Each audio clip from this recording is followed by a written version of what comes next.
Who the hell is everybody?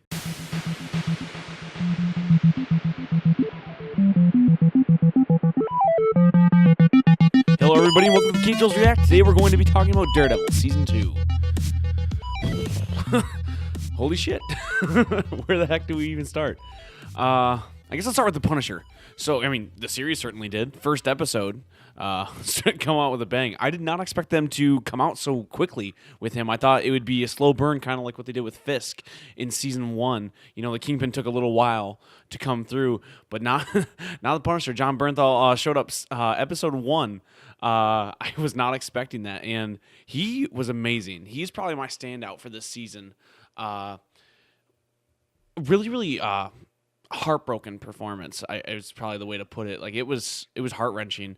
You know, you find out his origins with his family and how they were taken away, and the way he portrays him is brutal and nasty, but in such a believable way where you almost root for him, even though you're clearly supposed to believe he's on the wrong side of the law, especially with Daredevil. They really do a good job of juxtaposing vigilantes while showing that both of them are breaking the law. Daredevil, you know, saves people, and Punisher does as well in his own way, but by murdering lots and lots of criminals. And they do a good job of showing Daredevil is only one bad day away from joining the Punisher, as they say it in the show. And that does a lot to bring you into Daredevil, Matt Murdock's personal life. They bring him in, and they show a lot more of that this season. More in the courtroom, more with his relationship with Foggy and Karen, and I really like that. I think that was one of my other standouts. Is last season I really complained a lot. I just wanted more Law and Order action. You know, I wanted to see him fighting in the court and then going out and fighting at night, and they really pulled through on that with a couple big trials. But really, the Punisher trial was the most interesting, which I guess Matt wasn't really involved with all that much. Foggy really took center stage there, and that was another thing is they really fixed up Foggy. They made him. I mean, he wasn't annoying. That's the wrong word. But last season, he was a little bit grating. His jokes were, you know, they were cheesy. He was clearly the good guy, the soft guy from their firm. And he really stepped up and had a lot of material to go with this season. Same thing with Karen. I mean, she was never supposed to be the damsel in distress. And even though she was kidnapped several times in this season, they made her a more compelling character just by fleshing out some more details with her. But they didn't show her entire backstory. They didn't show what her tragic origins tale is, which is good. I mean, that lets them go somewhere with season 3 with her character, and they do the same with a few others. You know, you get to hear about what happens with the Punisher, but they seed things in like his military background, and they don't go all the way. They don't give you every single piece of any puzzle. That includes with the hand. Last season, we know it hinted at some supernatural abilities and some of a backstory that would connect to something like Iron Fist. And we got a little bit more of that. You know, spoilers again, Nobu returns, and he was clearly thought to be dead as Daredevil burned him alive in Season 1.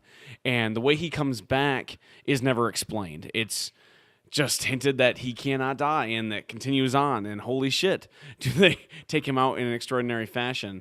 Along with the hand, I thought that was really cool. In the first season, even though Daredevil got beat up a lot, especially when he put the armor on in the final episode, you were supposed to think that he was above most criminals when it comes to fighting wise. And then when he fights the ninjas in this season, they all fought him off like Nobu did in Season 1. They were all a little bit of a more of a match for him. And he has to adapt with his fighting because he is blind in the most traditional sense, so he uses other senses to fight. And they did a really good job of showing that is his weakness, because when the ninjas stop fighting so loudly, when they ditch their weapons and try to go with them hand to hand, and they're able to slow their heart rate and slow their breathing, he has a hard time. And that was cool. Sounds bad. It was cool watching the hero lose, but it just showed, like it did in Season 1, that he is not completely, you know, invincible. You know, he is fragile just like any other human. He just has these amazing capabilities. And that lets me, you know, segue a little bit into the fight scenes from Season 1 and then into Season 2. You know, they were amazing. That was the standout part for me, was the fight scenes in Season 1. And Season 2 just blows them out of the water. They even do almost a classic sequel to Season 1, Episode 2's hallway fight scene. That was one single cut. They do that again in a stairwell and a hallway, and then another hallway. And it goes on for probably about twice as long, and it's just as good, just as interesting. He does it all one-handed, basically. He has a gun taped to one hand and a chain taped to the other.